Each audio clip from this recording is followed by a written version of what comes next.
Media అంటే ఏ ప్రభుత్వం వచ్చినా, ఏ ముఖ్యమంత్రి వచ్చినా అధికార ప్రభుత్వానికి శాశ్వత శత్రుపక్షంగా ఉండాలి. మీడియా ప్రజలకి మిత్రపక్షంగా ఉండాలి.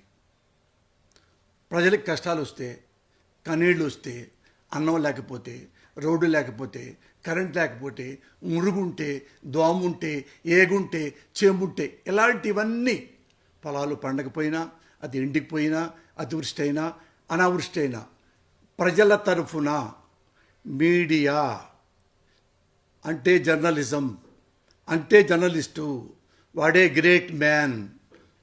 అలాంటి వాళ్ళు ప్రభుత్వాన్ని ప్రింట్ మీడియాలో, ఎలక్ట్రానిక్ మీడియాలో అంటే ఛానల్స్లో ప్రభుత్వాన్ని ఎండగట్టాలి. ఏం చేస్తున్నారు మీరు? ప్రజలు ఏడుస్తుంటే ఏం చేస్తున్నారు మీరు? ప్రజలకు 2 పూట్ల అన్నం లేకపోతే మీరు ప్రభుత్వంలోకి వచ్చినప్పుడు ఎలాంటి వాగ్దానం చేశారు? ఇలాంటి ప్రశ్నలన్నీ ప్రజల తరఫున మీడియా ఎండగట్టాలి, ప్రభుత్వాన్ని హెచ్చరించాలి. కానీ ఆంధ్రప్రదేశ్లో ఏం జరుగుతుందో తెలుసా? కొంతమంది మీడియా, ఎగ్జాంపుల్ TV5, ABN, మహా టీవీ, ఈనాడు, ఈటీవీ, ఆంధ్రజ్యోతి, వీళ్ళందరూ అసలు ప్రజల తరఫున ఉండటమే మానేశారు. కాబట్టే ఆంధ్రదేశంలో ఇంత అనర్థాలు జరుగుతున్నాయి. కాళ్ళు ఎరగొడుతున్నారు, హాస్పిటల్ పాలవుతున్నారు, చచ్చిపోతున్నారు, జైళ్ళకి వెళ్తున్నారు. ఎందుకు? ప్రశ్నిస్తున్నందుకు. ఎవరు ప్రశ్నించాలి? TV5 లాంటివాడు, ABN లాంటివాడు, ఆంధ్రజ్యోతి లాంటివాడు, వాళ్ళు ప్రశ్నించాలి. వాళ్ళు ఇప్పుడు ప్రశ్నించట్లా. TV5 ఎగ్జాంపుల్ చూసుకోండి మీరు. ఎవడన్నా నాలాంటి వాడు ప్రశ్నిస్తుంటే మొత్తం 1 గంట, అరగంట నుంచి ఎవడో యాంకర్లో పెట్టుకొని పోస్తాని గుండా, పోస్తాని రౌడీ, పోరాని సైకో, పోస్తాని ఎవడు, వాడు ఎలా ప్రశ్నిస్తాడు ప్రభుత్వాన్ని? ఎలా మా నారా చంద్రబాబు నాయుడు ఎలా ప్రశ్నిస్తున్నాడు? ఎందుకు ప్రశ్నిస్తాడు? వాడెవడు? వాడేమన్నా పోసాని ఎంపీయా? పోసాని ఎమ్మెల్యేనా? ఎట్ట ప్రశ్నిస్తాడు? ఈ సైకో.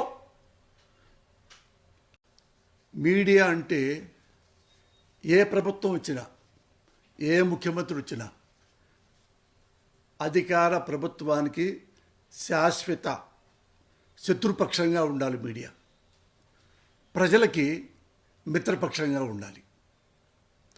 ప్రజలకు కష్టాలు వస్తే, కన్నీళ్ళు వస్తే, అన్నం లేకపోతే, రోడ్డు లేకపోతే, కరెంట్ లేకపోతే, మురుగుంటే, దోముంటే, ఏగుంటే, చేముంటే, ఇలాంటివన్నీ పొలాలు పండకపోయినా, అది ఎండిపోయినా, అతివృష్టి అయినా, అనావృష్టి అయినా ప్రజల తరఫున మీడియా అంటే జర్నలిజం, అంటే జర్నలిస్టు, వాడే గ్రేట్ మ్యాన్.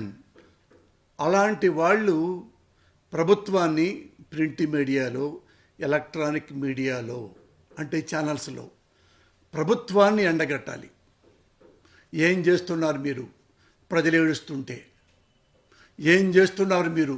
ప్రజలకు 2 పూట్ల అన్నం లేకపోతే మీరు ప్రభుత్వంలోకి వచ్చినప్పుడు ఎలాంటి వాగ్దానం చేశారు?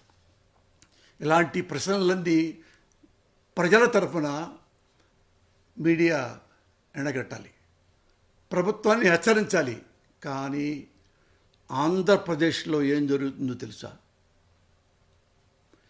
కొంతమంది మీడియా, ఎగ్జాంపుల్ TV5, ABN, మహా టీవీ, ఈనాడు, ఈటీవీ, ఆంధ్రజ్యోతి, వీళ్ళందరూ అసలు ప్రజల తరఫున ఉండటమే మానేశారు. కాబట్టే ఆంధ్రదేశంలో ఇంత అనర్థాలు జరుగుతున్నాయి. కాళ్ళు ఎరగొడుతున్నారు, హాస్పిటల్ పాలవుతున్నారు, చచ్చిపోతున్నారు, జైళ్ళకి వెళ్తున్నారు. ఎందుకు? ప్రశ్నిస్తున్నందుకు.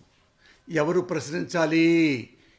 TV5 లాంటివాడు, ABN లాంటివాడు, ఆంధ్రజ్యోతి లాంటివాడు, వాళ్ళు ప్రశ్నించాలి. వాళ్ళు ఇప్పుడు ప్రశ్నించట్లా. టీవీ5 ఎగ్జాంపుల్ చూసుకోండి మీరు. ఎవడన్నా నాలాంటి వాడు ప్రశ్నిస్తుంటే మొత్తం ఒక గంట అరగంట నుంచి ఎవడో యాంకర్లో పెట్టుకొని పోస్తాని గుండా, పోస్తాని రౌడీ, పోరాని సైకో, పోస్తాని ఎవడు, వాడు ఎలా ప్రశ్నిస్తాడు ప్రభుత్వాన్ని, ఎలా మా నారా చంద్రబాబు నాయుడు ఎలా ప్రశ్నిస్తున్నాడు, ఎందుకు ప్రశ్నిస్తాడు, వాడెవడు, వాడేమన్నా పోస్తాని ఎంపీయా, పోస్తాని ఎమ్మెల్యేనా, ఎట్ట ప్రశ్నిస్తాడు? ఈ సైకో.